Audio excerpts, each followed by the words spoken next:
Welcome into Mississippi State Live here on the Voice of College Football Network. I'm Andrew Miller, joined by my guy Christian Ballard. And we are now into week 4 of the season. Mississippi State 3-0 for the first time since 2018, following their absolute dismantling of Alcorn State over the weekend, which not a ton of takeaways from that game. We can hit the highlights here just in a sec, but obviously I did do a post-game show afterwards. If you want, I can't even say more in-depth analysis. That really turned into just kind of saying the same things over and over again and then reacting to what was happening live with other college football games at the time, because there were not a ton of takeaways to be had when State is blowing out an opponent like Alcorn, but it was still good to see them handle business the way they needed to. And now State goes into the final week of non-conference play hoping to be 4-0. If they can get to 4-0, it would be the first time since 2014. And hey, we know how that season turned out for the Bulldogs. But hoping to close non-conference game perfect as they head into SEC play. Have to get through a MAC team, which didn't go well for them a season ago, but we'll see if they can exercise those demons this year, as we will break down the Northern Illinois Huskies and make our predictions for that game in this episode. If you could, leave us a like on the video. Please be sure to subscribe to the channel if you are not already. Turn that notification bell on so you do know whenever we go live, so you can join in. That's especially helpful for those instant reaction shows after the games, since we can't schedule things out several hours in advance. And hey, share the channel around. Want to continue helping this thing grow. Christian, how are you? I'm good, Andrew. How you doing, man? I mean, we had another great win, and Mississippi State, as we kind of expected, has turned things around. They got one more win than last year, and they're yet to lose a game. So hopefully, it's not this week. Surely they're going to probably drop a couple this year. They got Tennessee around the corner, so they're in a good position right now where they want to be. Another G5 team in Northern Illinois, but if you ask Notre Dame, it should be no cakewalk. Yeah, NIU, a program that obviously has some recent history of success against power conference teams. I believe it even goes beyond the win over Notre Dame, who ended up, of course, playing for the national championship a season ago. I believe they have a couple other wins. They also have some close losses in there. They were competitive on the road with a power conference team in the last game they played at Maryland 2 weeks ago.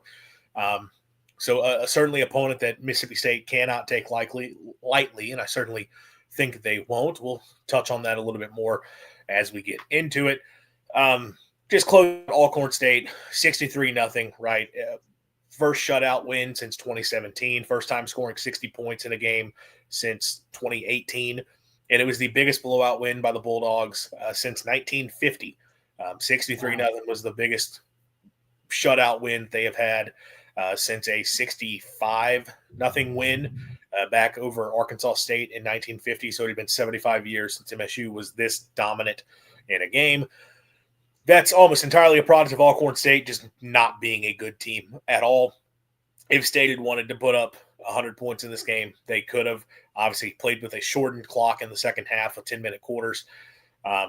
Not a ton to take away other than the big thing is that one, State came out locked in, which is something that is a welcome sight to see, and I think a sign of a mature team that coming off the upset victory over Arizona State and an emotional, thrilling moment for the program and all the fun and excitement that came with that, you were never in danger of having a letdown against Alcorn State. That was what we talked about. You couldn't have asked for a better opponent to have the next week than a bad FCS team, because there was not going to be any sort of worry about a letdown emotionally and performance-wise. That said, State didn't have a letdown. I mean, they scored on the second play of the game. Should have scored on the first play of the game. You had a touchdown open on the first play and didn't hit it. You hit it on the second play. 28-0 before you could blink. They were just fully locked in, handled business the way that you would want to see. And I think that's a good thing for this team and a good sign that they were able to bounce back, even considering the opponent, that they were still fully locked in, ready to execute at a high level. Kamario Taylor gets to have his big moments, and that was really fun to see him throwing that touchdown pass and showing the athleticism. And it's hard to not get excited about his potential and future with MSU. And frankly, hard not to think that he would be beneficial for MSU to have this season utilized in some packages, but we'll see whether or not State chooses to go that route. Great to see Seth Davis get into the end zone with all that guy's been through. And, Jeff Lebby talked about today in his press conference. He's still not fully healthy, right? Tears his ACL in that 2023 Egg Bowl, has to miss all of last season. A lot of just felt like a guy who had become sort of not an afterthought within the locker room, but when we talked about Mississippi State's running back room and all the talent they had at running back, Seth Davis was not a name that really ever came up because you just had so many other guys who had emerged. But that was a guy that when he came to Starkville, the thought was, okay, he's going to be a really good back from MSU. And that freshman season of 2023, he looked like he was poised to be a really good player moving forward before that injury. So to get him back on the field, see the celebration the team had for him, he gets the game ball afterwards. That was awesome. Hope he continued to work his way back and hope he can continue to make an impact this season as he gets back up to speed. But that was really cool to see for him. And then defensively, you get a shutout. Again, you haven't had a shutout since 2017. You hold them to 155 yards of offense, which is the fewest yards allowed since 2022 in a game. There were a few times Alcorn, was able to hit a nice play or maybe could have had some more. Obviously, they should have had a touchdown deep down the field, and the ball was just dropped and then ends up being intercepted. But ultimately, State played super, super conservative defensively. They still found ways to make stops when they ultimately needed to and get off the field. And when you get a shutout, you can't have any complaints about what the defense did. Just an all-around dominant game, but that you can't just take too much away from. But again, I spoke a little bit more in depth, ever so slightly, on the recap show. But Christian, obviously, you were not a part of that. So do you have any thoughts from the weekend, acknowledging that it's not a game where there's a ton to take away from? Well, I mean, it's not a lot to take away from it considering who you played, but to stay undefeated, now you're 3-0.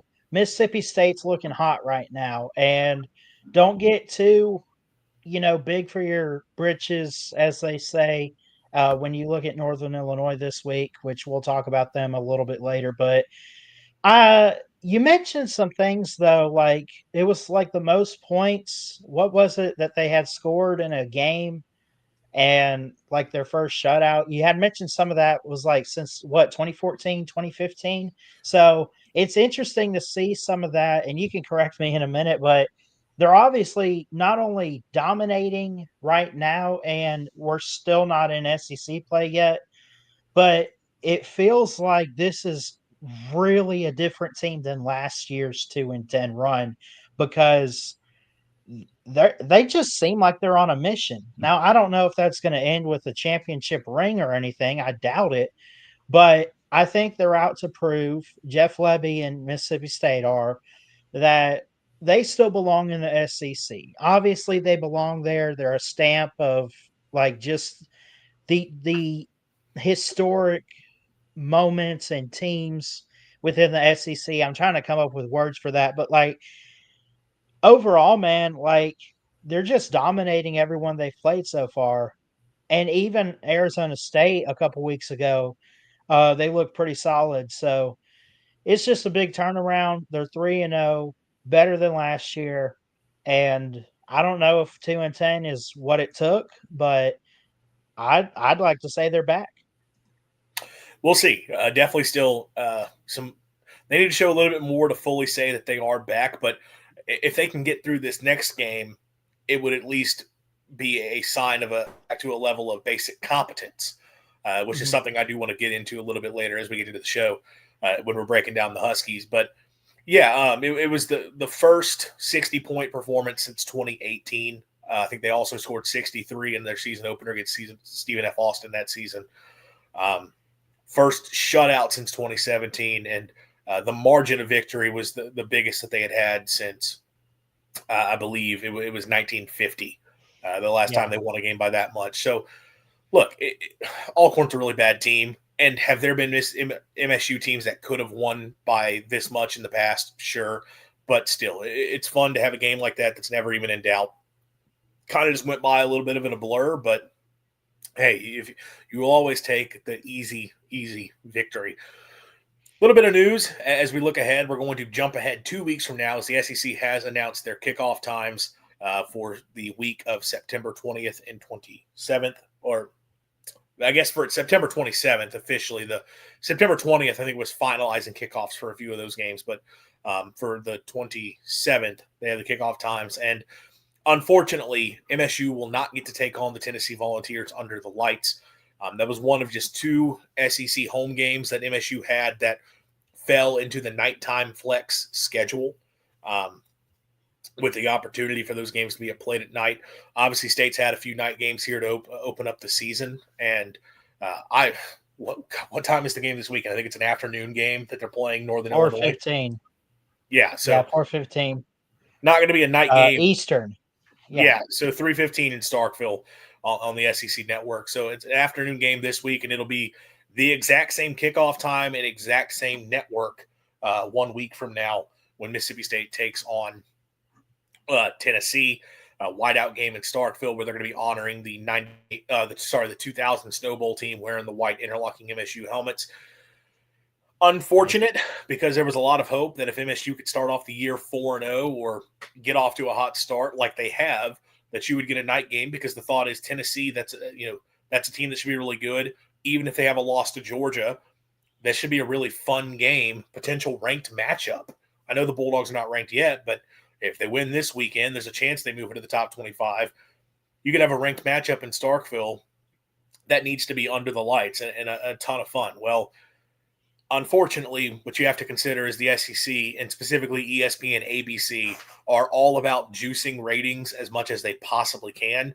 And there's a little holdup that weekend, which is that Alabama takes on Georgia in Athens that night at 6:30 p.m. Central Time, 7:30 Eastern. That game being played on ABC. And if you look at how the SEC set up the schedule for that Saturday, it is very clear that they did it with the intention of putting all of the focus, as many eyeballs as possible, on the ABC game. Because at the same time that Alabama is taking on Georgia, we will have UMass taking on UMass taking on Missouri, and we'll have Kentucky taking on South Carolina. A lot of people very upset that South Carolina getting another SEC night game. This is and they're right to be upset. This is a situation where South Carolina and Kentucky are getting a night game because they know no one is going to watch that game. If you look at the afternoon slate of games on ABC, we will have LSU at Ole Miss. That's going to get a bunch of viewers.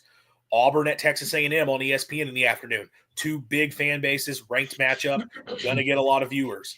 And Tennessee at Mississippi State, I'm not going to sit here from a Mississippi State perspective and tell you a ton of people are interested in watching the Bulldogs, although they do have more interest nationally coming off the win over Arizona State.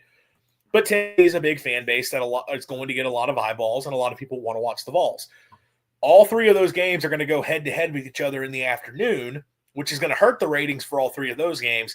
Doesn't matter, though, if you're ESPN or ABC, because what you know you're doing is making sure that all eyeballs are going to be on Alabama, Georgia later that night on ABC. If you look at the rest of the setup for ESPN, they have Iowa State taking on Arizona on the night ESPN game.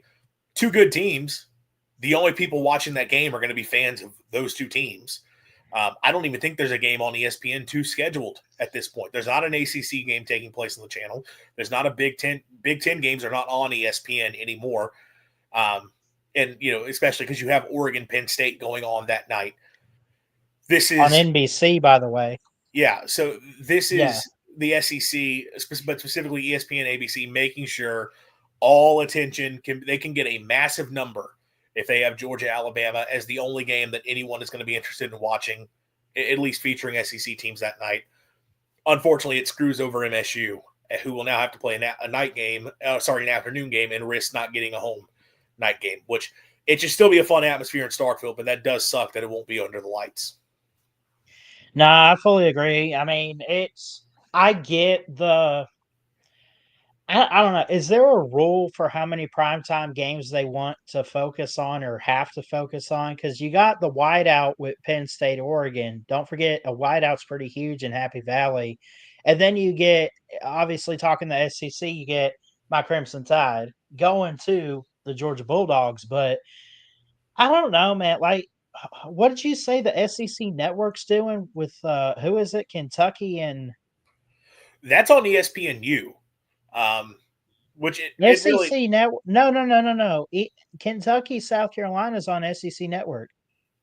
Oh, I must have. Missouri and It's UMass. Missouri. Okay, Dude, Missouri why? UMass. Okay, who's going to stay up to watch Missouri and Massachusetts? No disrespect to UMass. I'd rather Those. stay up for Mississippi State, Tennessee for sure.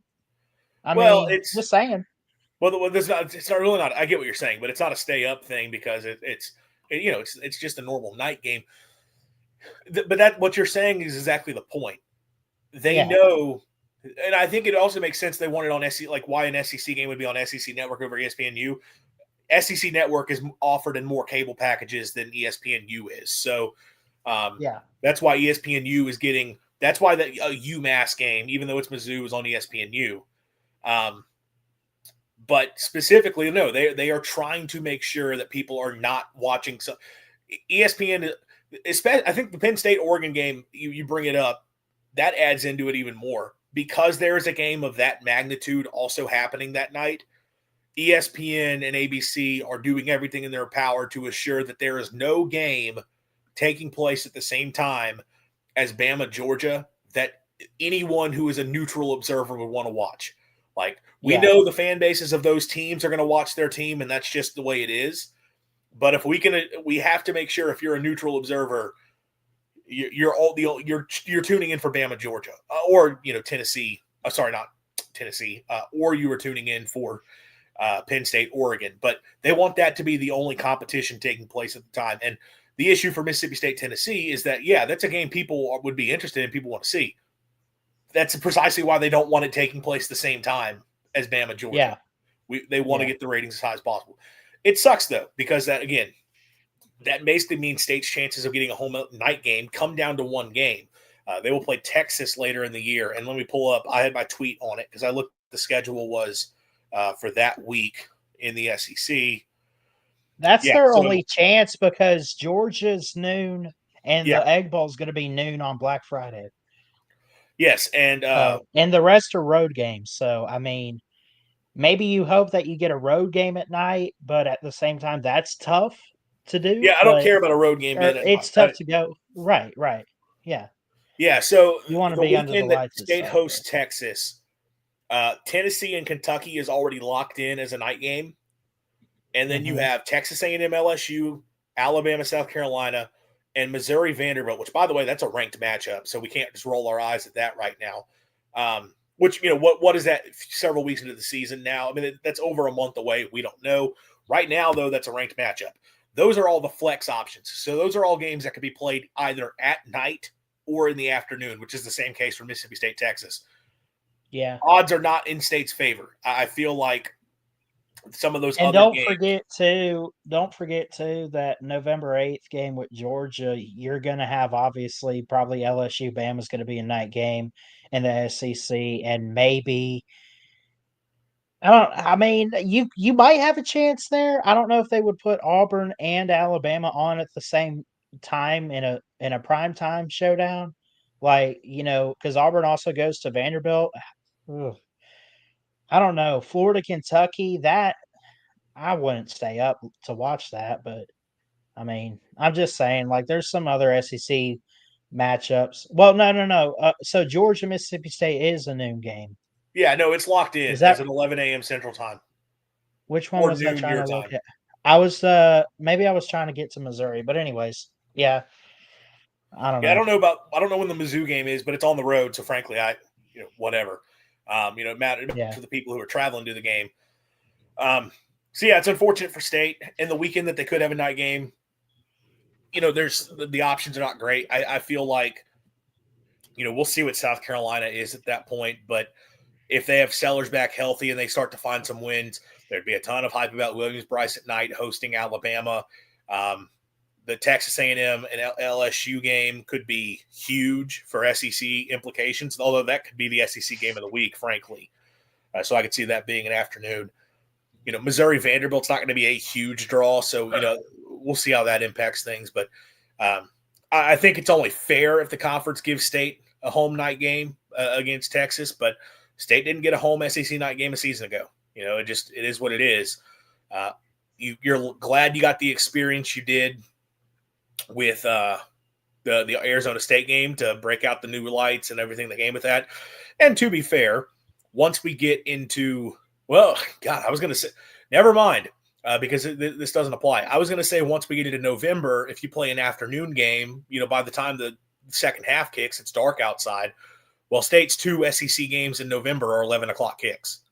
So Ole Miss and who in else they Georgia, got? Ole it's Miss, in Georgia. Georgia. Yeah. Yeah, so those Yeah. are day games, so it doesn't matter. Dang. And so in the October games, I mean, the sun will start to be setting by the time the game is over with. You're not going to get to do the light show stuff. State better. If the SEC is going to be fair and just, they're going to give Mississippi State a night game against Texas. That's the only thing that's right. But I don't trust the SEC to do that. But that's unfortunate for State. It is what it is, though. I still imagine that assuming State handles business this weekend, you're going to get an incredible atmosphere inside Davis Wade Stadium for an afternoon kickoff just over about a week, well, about 2 weeks from now when Tennessee comes to town. Okay. They do have a game they have to get through, though, if they're going to make that atmosphere be as special as the one, Ballard's got the background, and I know what game that is. That is 2015 Mississippi State LSU, second game of the season, State's home opener, Dak Prescott senior year. They got down big to the Tigers, led a comeback, should have won the game, dropped a game-tying 2-point conversion, and then missed a game-winning field goal at the end. Ton of heartbreak in that game. Should I change the background then? It was a cool atmosphere in Starkville. I was not there. It's a dope background, though. A packed-out Davis Wade. Oh, yeah. So hopefully you get an experience of something like that later in the season. But again, you got to be able to win this upcoming game. Northern Illinois. This is a program in NIU out of the MAC that is just tough and finds a way. Thomas Hammock is a very good coach. They have an identity that they stand behind, and they find ways to win football games. We already talked about it. They went into South Bend and beat Notre Dame last season. This is a team that, again, went on the road and beat the eventual national runners-up. And now I am curious, the last couple of years, how things have gone for them against power conference. Northern Illinois obviously last year beat Notre Dame. They finished 8-5 with the bowl win over Fresno State, who isn't a pushover team there, so I'll give them that. They were at NC State last year, lost by 7. They did? Yeah. Lost by 7 at NC State a season ago. And look, NC State was not a very good team last season. But they went to a bowl game. But I believe Jeff Levy mentioned at his press conference that game came down to like the final possession. In 2023 at Boston College, they won in overtime. And Nebraska handled them, but still have a win at Boston College. 2022, they were competitive with Vanderbilt. They were competitive with Kentucky. Both losses, but still were in those games. This is a proud program. This is a program that does not fear anyone. And as I already said, this year, a couple weeks ago, they go on the road to Maryland, and it was a 13-9 game in the fourth quarter. Maryland leading before Maryland. And I want to throw one more game out real quick. Sure. 2021, the opener for Northern Illinois was at Georgia Tech, and they won by 1 point. So they've been able to go on the road in recency. I know that 2021 or whatever is kind of going back a little bit, but anyway, not to cut you off too much there, but yeah, dude, this is a program that is small, but at the same time, they're good in recent years. I don't know how it started, but how it's going now, you like where you're at. Well, you have to go back, a little over a decade ago, and oh my God, why am I blanking on his name? The quarterback they had in like 2011, 2012. I think he was there in 2013. He was he was a running back. In the NFL? He got a stint with the Bears very briefly. It was 2012 because they went to the Orange Bowl that year against and played Florida State. And Florida State, I think, mostly handled them. Jordan Lynch, yeah, put up insane numbers. So they were a good, really good team there in the MAC for a few seasons. Have generally been a bowl team since. Thomas Hammock, it kind of had been a little bit of an up and down tenure. I think he has an overall losing record, but again, had some good years. And I think they've got a MAC title in there. They've made some appearances in the MAC title game. This is a good program that, again, is not going to fear going on the road against a power conference opponent. They're definitely not going to fear that when they're talking about a Mississippi State team that lost to a MAC team in Starkville and got blown out a season ago. Yes, we know that's a very different Mississippi State team. This is also a different NIU team, as I will talk about here just in a sec. But that's not how they're going to view it. They view it as we are capable of going and winning these games, and that's the approach that they're going to take going into it. So if you're State, you're going to have a confident bunch coming in here, even considering they lost a couple weeks ago to a power conference team. They're going to fully believe that they're going to be able to win this game. They know how to win these games. State has to take them seriously. Now, as I mentioned, it's not the same team from a year ago. A lot of new pieces along the offensive line, a lot of new pieces in the receiving core. You look at defensively, losing a ton on that side of the ball, both within the front seven and the secondary. But there are a few solid pieces back that you are going to have to look out for.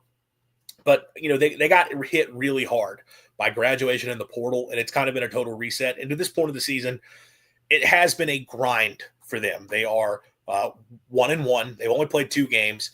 They won their season opener 19-17 against Holy Cross. Holy Cross, an FCS team, a good FCS team, but that was sort of an ugly game. Neither team could get much going offensively. It was 19-17, and both teams scored a kickoff return touchdown. So that's how little the offense is produced in that game. And then, as I mentioned 2 weeks ago, on the road at Maryland on a weeknight, and they lose 9-20. So defensively, they've been pretty good through 2 games. Offensively, it's been kind of a mess for them to this point. And, just watching what they do offensively, it's very much about the running backs. The 2 running backs they have are playmakers. Those are guys who can give you some problems. Siobhan Wright is a transfer from, I believe it's D2 Charleston is the program that he comes from, where his offensive coordinator also comes from, where's the head coach. But on the year, he's run for 167 yards at about 4.5 yards per carry with 1 touchdown at this point. And then Telly Johnson Jr., 153 yards, just under 5 yards a carry and a touchdown for him. Those are the 2 guys that they are going to lean on offensively. Those are the 2 guys really the entire offense goes through. And it's kind of up to them to get it done because there's just not a whole lot. They'll put them in the Wildcat for some short yardage situations.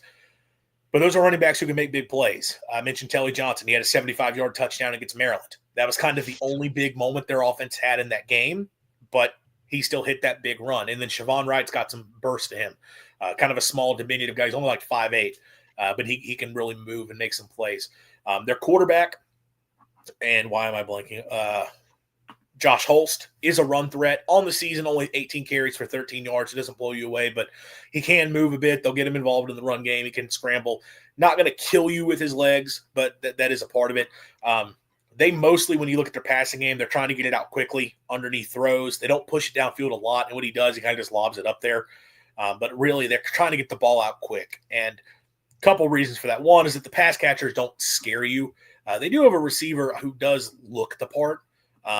Gary Givens, who is a guy on the outside. De'Ari Rogers is sort of the one guy that, to this point, 10 catches, 89 yards, and I believe they've gotten him involved in the ground game as well. He's got 1 carry for 22 yards. That's sort of like one of the playmakers that they have, I would say. But Givens is a guy who looks like a big body guy on the outside who they try to throw it up to every now and then, but not that much. It will be a matchup you look at for Kelly Jones and Diego Broomfield. I keep talking about this, though. The reason they get the ball out so quickly, the reason it's really on the running backs, the offensive line is just not good. They got really killed with the guys they lost from that group a season ago. They have one guy back who's like a first-team All-MAC player, but that's really it for them. They don't block well. Run blocking, pass protection, it's just not a group that blocks all that well. So it really comes down to the running backs to make plays. That said, look, this is a team that wants to possess the ball. They try to slow the game down, limit possessions. That is, if you look at how they have sprung their upsets, it is all about ball control. It is about keeping the other team off the field. And really, it's the idea of they are trying to limit opportunities so that, in theory, if we can make one play, we're going to have a chance to win the game. We want to make this thing close into the fourth quarter and give ourselves a chance to make the one play to win the game. That's the mentality that they take. So they are going to run the ball a lot. Whether it's all that effective or not, that's what they're going to lean on. They will run if it's 3rd and long. They don't care. They will hand it off because they're ultimately saying, like, hey, we'll see if we can get some good yards here, and they'll go for it on 4th downs. They're pretty aggressive at going for 4th downs, and that's where they'll line up and run it. You'll see them mix up the personnel groupings. It's mostly 11 personnel, but you'll see some 12, you'll see some 20 personnel, some different formations. They're not super spread, but they're also not like just pro style lineup in the power sets all the time either. So they'll mix things up a little bit, but ultimately this is a team that wants to slow down the game, possess the clock, run the crap out of the ball, and hope they can burst a big run. I say all this for MSU's defense, and through the first couple weeks, State's defensive approach when facing these teams they've outmatched has been to kind of just play super conservatively. They've played with light boxes, 3-down linemen, putting 5 guys in the box. They're sort of just playing off and saying, yeah, we're going to trust that you can't consistently run the ball on us over the course of an entire game. We're not going to give up the explosive play. We're just going to sit back and say that you cannot go on long drives and sustain them, and we're going to force you to make mistakes along the way. I don't think that's the approach State should take in this game. This is a game where if I'm State, I am trusting my corners and I'm loading up the box. I'm loading the box and saying their quarterback cannot beat us with his arm. Plus, Kelly Jones and Diego Brumfield at this point have played really well. I don't know how many people saw one of the guys for PFF put out some tweets showing their grades for the season, and those are 2 of the highest graded cornerbacks to this point nationally through 3 weeks. Mm-hmm. And I know we talk about level of competition, but hey, Jordan Tyson for Arizona State's a stud. Southern Miss has some guys in the receiving corps that I think are good players. And Kelly Jones and Diego Brumfield are 2 of the best players nationally right now when it comes to being coverage corners on the outside. This is not a receiving corps that scares you. This is not a quarterback whose arm scares you. You trust those guys to cover one-on-one, and I say you load the box. And you could say, we'll just trust your defensive front, the guys up front, to just make some plays. I think this is a game where NIU, their comfort zone is if we're just going to give they're fine getting 3 to 4 yards of play, right? They're fine just, we handed it off and you stuffed us for 3 yards. We don't care. We're going to run the same play 5 times in a row, or, we'll run it 4 times in a row and we'll get a first down.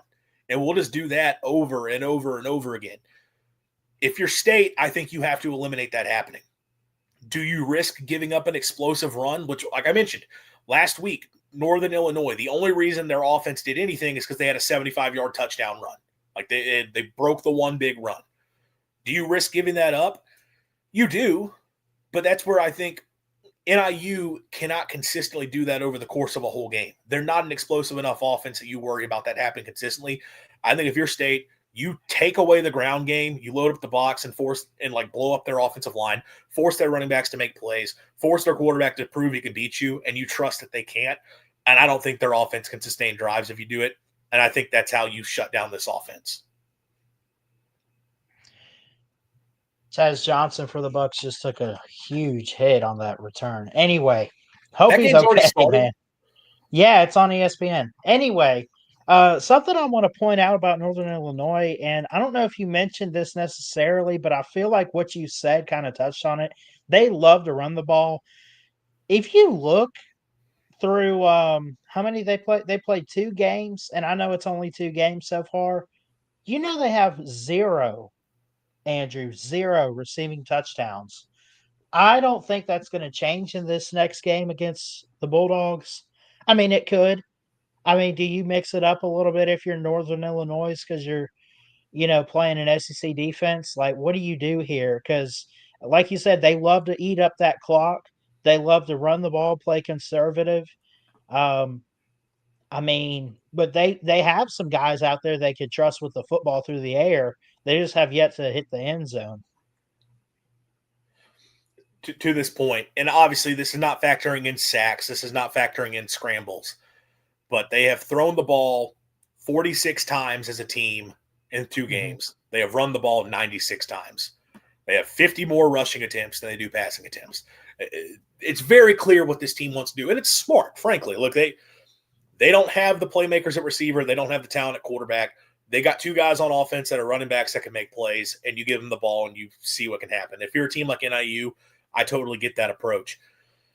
But again, if you're State, I think it has to be, we talk a lot about last year, the game at Arizona State with Cam Scadaboo and State's defensive approach in that game, choosing to play super conservatively against that, and they got run all over. And, I understand what they were trying to accomplish. I just think they didn't have the guys that executed all that well. And I do think that's a little bit of a different type of team than what we're seeing here with NIU. But NIU, man, really, look, could State sit back, play conservatively all game, and still probably get enough stops to win? Yes. I'm not saying that if State plays conservatively, NIU is going to run all over them. But I think your chances of shutting them down are to say, we are going to take away the run game and force you to have to either break a long run because we missed a tackle, or your quarterback's going to have to do something he hasn't shown he can do yet. I think if you do that, you're able to really stop this offense. Other side of the ball, look, NIU's defense has played well to this point. Through 2 games, if we look at total offense numbers now through 2 games, 217 yards allowed at under 4 yards of play to Holy Cross, which it's an FCS team, but still, that's nice. And then 340 yards allowed to Maryland at 5.3 yards per play.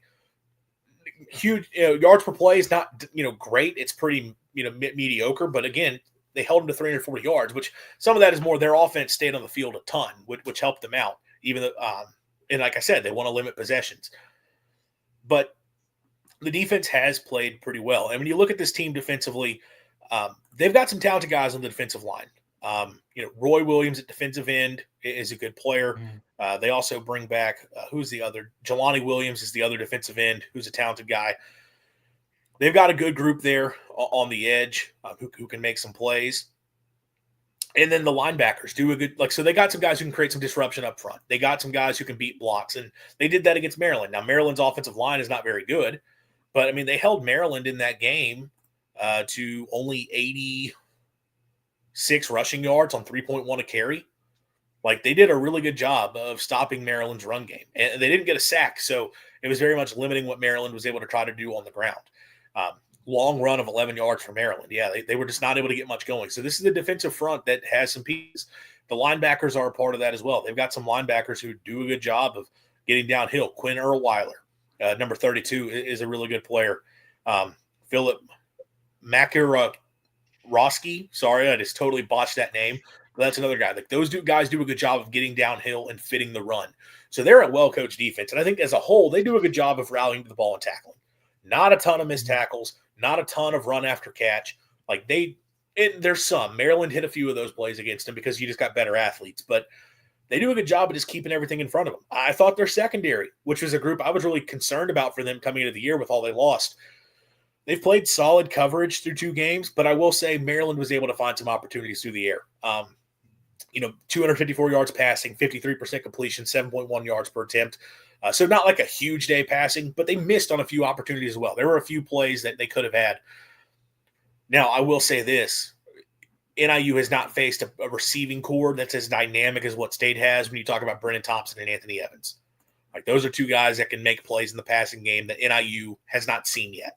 So when we talk about their secondary's done a pretty good job holding up in coverage, they gave up 1 explosive passing play like down the field. There was 1 big run after catch. They threw like a shallow cross. Maryland threw like a shallow cross to the tight end, and the guy was able to run up the sidelines for a big gain. And then there was a 4th down in the 4th quarter where the quarterback just had all the time in the pocket. Deep coverage got mixed up, let a guy run free downfield, and they hit him for what ended up being the game-sealing touchdown. Yeah. That happened, but by and large, they've been able to mostly not allow the stuff down the field. Maryland doesn't have receivers who run like Brennan Thompson and Anthony Evans. Like, those guys find ways to get open down the field. So I think if you're State, like, being able to have a chance to threaten them with the explosive plays is a big deal. And look, I don't know if State's going to be able to just line up and run the ball as effectively as maybe they would like to. We haven't seen it with consistency yet from State. And I do think NIU's got some good, I think NIU wants to try to stop the run. And I frankly think that's probably going to be a lot of what NIU tries to do philosophically. I think they're going to try to stay, we want to take away the run game from State and not let them be able to control it. And I think if you're State, you say, okay, cool, see if you can cover Brennan Thompson because we think you can. And, you got to give Blake Shapen time in the pocket. But I think you do have a chance to hit him for some big plays. One other note on their defense here that I do think is worth noting, and this kind of goes counter to what I just said, but again, it's a different team. NIU's defensive coordinator was at Arkansas State the last few seasons, and last year his defense, which was terrible, faced Old Dominion. And if you guys remember my Southern Miss preview, Old Dominion runs this offense. They are running the Bryles veer and shoot system there in the Sun Belt. Last year against Old Dominion, Arkansas State's defense, and again, this is the same play caller who will be calling the defense on Saturday for NIU. They gave up 40 points, 549 yards, 406 rushing yards at 7.8 yards per carry. They didn't throw it a lot, but it was 9 of 12 for 143 yards. Now, their quarterback for Old Dominion was a big part of the run game. That's obviously not going to be the case when we talk about Blake Shapen, and that had a big factor. But the DC saw this offense last year, and he didn't do a very good job defending it. So I think how that trend, now again, he's got better athletes defensively at Northern Illinois than he did at Arkansas State. They got they're a better coached defense overall. But, the track record's there. So, I think if you're State, you're going to have the chance for some explosive plays. And I think hitting those explosives, to me, that is the key. It kind of goes counter to the ball control possession thing. And I apologize to you because I know I'm just going here. But no, you're good. I know, NIU, they want to slow down the game and they want to limit scores. They want to limit possessions, keep this thing low scoring to give themselves a chance. I think if you're State, you want this thing to go as fast as possible and hit as many big plays as you possibly can down the field and hit those explosives because they can't keep up with that. So I think if you're State, you need to hit those big plays down the field. And if you do that, I think your offense is going to be in for enough of a big day to win comfortably. Is it me, or does it seem like State is going to have to – I don't know what they're going to want to do defensively in this game completely, but don't you feel like you want to up the tempo to show Northern Illinois, hey, you can't just kill all that clock. Like, you can't just keep running the ball and letting that clock drain out because we're going to come at you. Like, do you send a crap ton of pressure and just, amp it up a little bit more? Because, obviously, I'm sure State, through these last couple of weeks, we've seen them do that a little bit. But, like you said, man, Northern Illinois wants to eat up the clock and keep their opponent on the bench. Like that quarterback, that team, they want to keep Shapen and State on the bench this weekend. And they might be able to do that for some of this game. But I think that's where, in my opinion, what I see is that defense has to get a spark. They have to start fast. They got to bring the pressure. I'm not saying you blitz every play or anything like that. I don't know, but you got to show that, hey, this run game ain't going to work for you all night long. Because obviously Northern Illinois, even though they want to do that, they still want to find a way to win this game. You take away the run game, you're going to have to make them throw the ball and play pretty quick. Yeah, I think when you talk about State's defensive approach, I do think it is – you don't let them put together long drives. I don't think you play conservatively. I think you try to slow – they want to slow the game down. They chew up clock. I think if you're State, you speed them up and you force them off the field quickly. If you get burnt for an explosive play here or there, fine. Do not let them take this thing down slow and kill clock because you're letting them get 3-4 yards a play over and over and over again because that's all they're going to be able to do offensively. When it comes to State's offense, you talk about do you want to strike fast? I think you do. And there is the counterbalance to it because if you are playing aggressively on offense, there is the chance of, hey, we hit a quick 3 and out and you've possessed the ball for 15 total seconds of game clock, because right. You go incomplete, run, get up, snap the ball quickly, and then it's another incomplete pass. Now we're punting. That's tough because now you're getting the ball right back to the opponent. But I think if you're State, as long as you are not letting them eat up the clock when it comes to their own offense for NIU and you're getting them off the field, this is like if you're State, to me, you want as many possessions as possible in this game. That's kind of the mindset here. If you're State, you are trying to give yourself as many chances as possible in this game. And I talk about chances, like the chances want to be for NIU. But if you're State, you are saying the more plays that we run, the better. Like NIU is not going to be able to hold up, and we want to force NIU offensively. I know it kind of goes counterintuitive because they want to go slow. They want to run more plays on offense because they want to eat up clock. But you're trying to get them off the field quickly. Is sort of the idea that I'm getting off here. So I think, time of possession sort of be damned in this one. If you're State, you're looking to hit the kill shots early and often. And that's kind of been – like State's been a big play scoring team.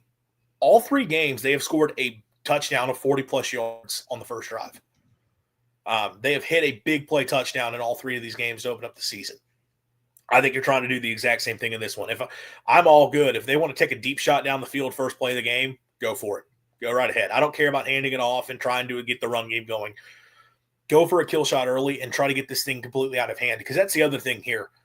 If you're State, like NIU's chances that you let them hang around. This is not a team that can keep pace with you. You try to go for the kill shot. You try to put it out of reach quickly, and then if you do that, I think you're winning this game comfortably. Yeah, I mean, time of possession, that's something that gets overlooked in football. Everyone thinks it's all about how many yards did you get, how many plays, how many points did you put up on the board. But time of possession, man, keeping that football offensively for a long time. I mean, I've seen games where guys can keep it. Even in the NFL, I've seen drives that lasted 5-6 minutes, which might not seem like a long time, but for offense today in football, that's a lot. I would not be shocked if Blake Shapen and company do that, but also I think that's something they should want to do. Is they kind of need to mimic what Northern Illinois is going to want to do.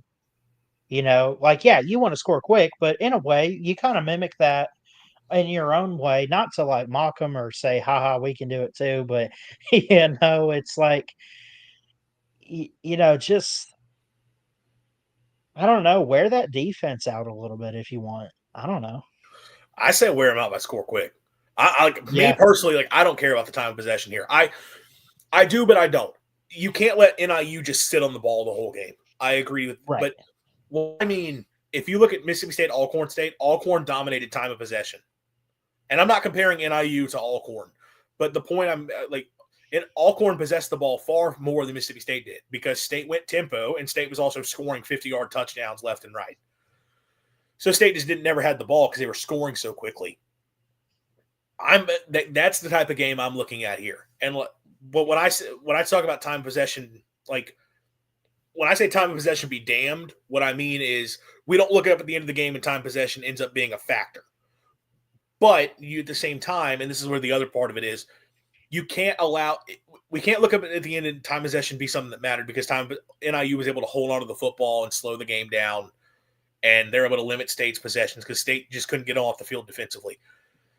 I think if you're State, you were trying to hit as many explosive plays as you can down the field in the passing game, because you're going to hit on enough of those that I don't think NIU can keep up. And I think you played aggressively on defense, and you say that your offense is not capable of being a big play offense. Your offense is not capable of beating us vertically down the field.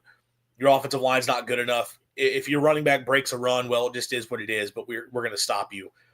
I think forcing NIU off the field quickly and striking fast on offense, if State does those things, I think they have a big day and win this game comfortably. Just another note, and look, I will say that game against Maryland, like, it was a little bit closer than the score indicated, 20-9, right? Your final score there. SP Plus post-game win expectancy of just 1.8% for NIU, which for a game where the final score was 11-point margin, to only be a 1.8 adjusted post-game win expectancy suggests that it really was not that close. And yeah, the adjusted margin was 16.4. So Maryland still should have won that game by about 5 more points than they did. Success rate was an edge for Maryland. It was one big run that kept the game close for NIU. But yeah, as we talked about, it was the style NIU wants to play allows the game to get decided by those one big defining plays. They want to play the game and slow it down and keep it close so that, hey, we can make one play and win this game. That's kind of the philosophy they want to take. But, it looked closer than the score indicated. But obviously, if you're Maryland, you're looking at it, or sorry, if you're NIU, you're looking at it and saying, oh, well, we were just, a play or two away.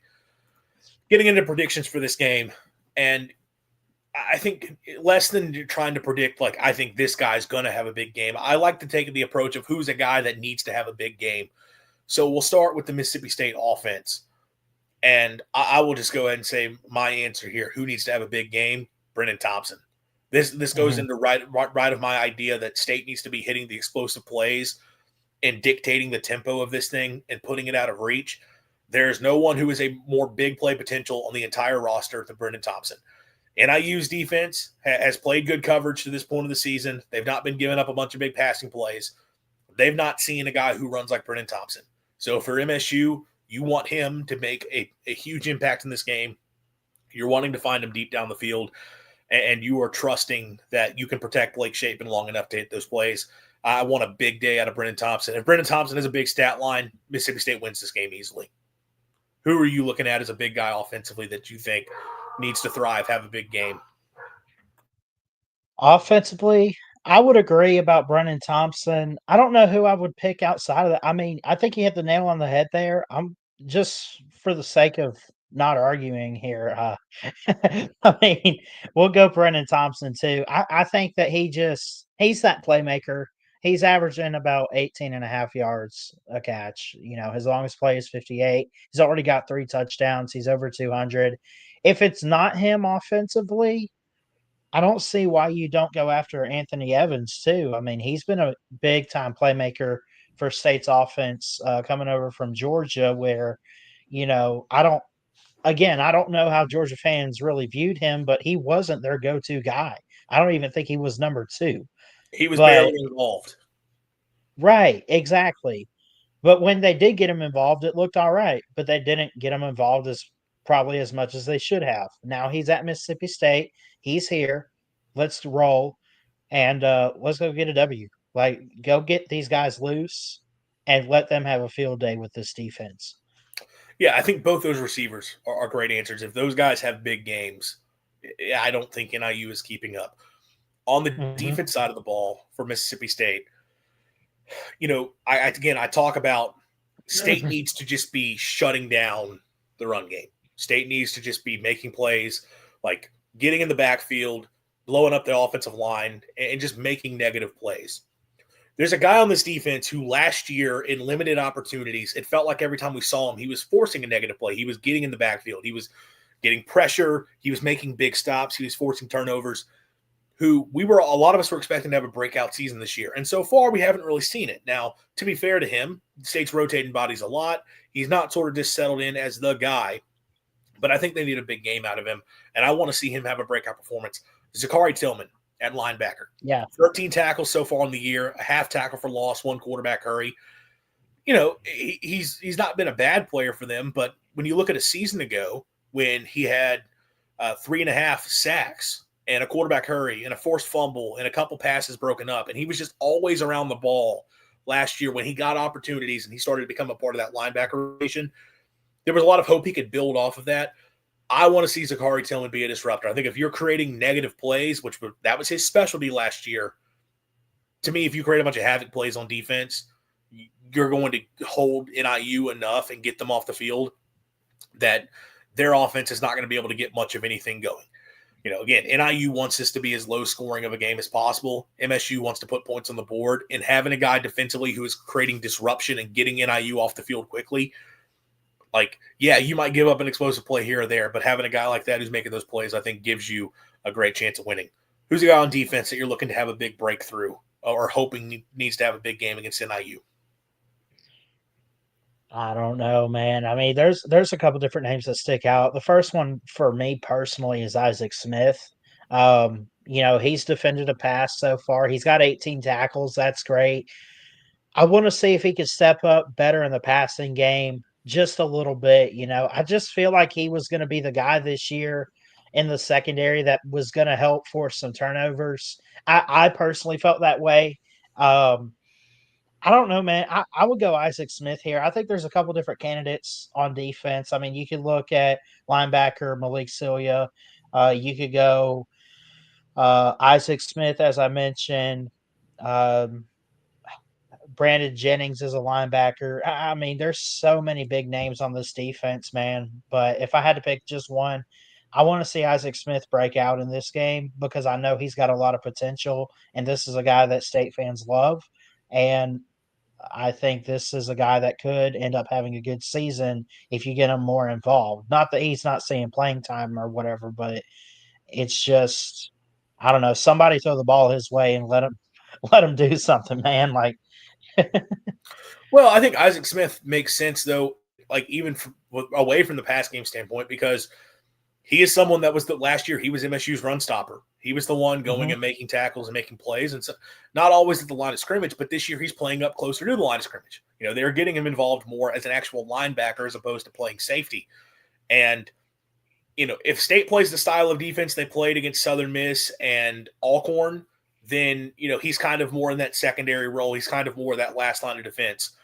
If they play defense the way I think they need to play to in this game, he's going to be up on the line of scrimmage and he's going to have a chance to be more of a disruptor, get into the backfield. So, yeah, I think any of those guys in State's defensive front, and I'd include Isaac Smith in that, if one of those guys has a big game, that's probably a good sign for State's defense, someone creating havoc. for sure. Final prediction time, and just making our picks for this game. I think Mississippi State should be able to win. What are they, a 22-point favorite? I think that's updated. Something like that. Yeah, it opened at that line. We'll see if it's gone down any. I don't know if they cover the number, but at this point, I've got a lot of confidence in this State team, and I don't think they're going to overlook this game. I think they understand the importance of it, and I think you'll see them come out locked in. And I'll go ahead and get into that actually. This is like the last little hurdle State has to get through. Coming into the season, as I was laying baseline expectations for this team, it was like, what do they have to do to feel good about the program moving forward? The bare minimum that I laid out was that you win the 3 games of the schedule that you were just supposed to win as an SEC team, that you should win those games, convincingly. And then you find one win against a power conference quality opponent. So far, you've already got the power conference win taken care of with Arizona State, which, as we talked about the last week, by winning that game, it does create higher expectations down the line. But for the point of this argument, you've got that part of the equation taken care of.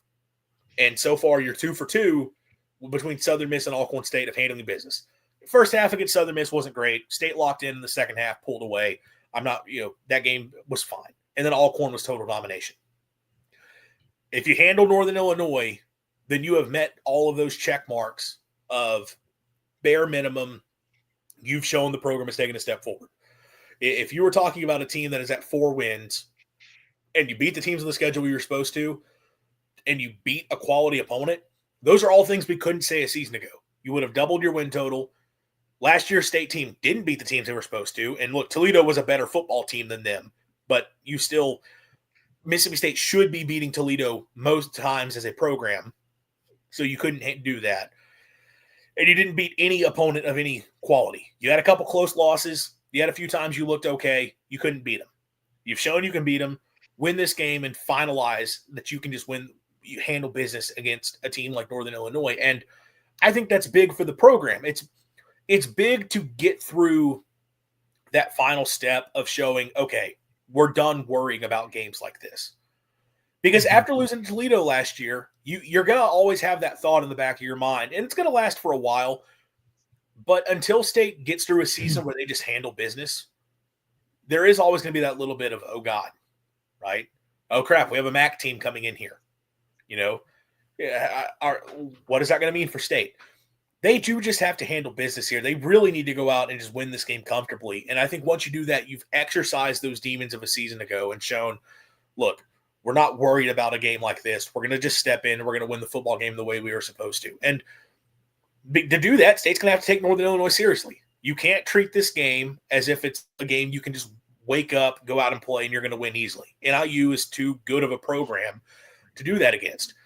But I'm confident they'll take it seriously. One, the fact that you got blown out by Toledo last year, there's no one on this roster that should look at a team from the MAC and think we can just wake up and play. You better recognize you have to take it seriously. Two, there's the fact that Northern Illinois beat Notre Dame last year, so you already have to point to that. And of course, they were competitive with Maryland. There can't be a look ahead. You can't be saying, well, conference play is just around the corner. The Tennessee game is coming up. You have to come out locked in. But I think Mississippi State will. And I think State's going to be able to win this football game. I think their offense is they'll be limited some.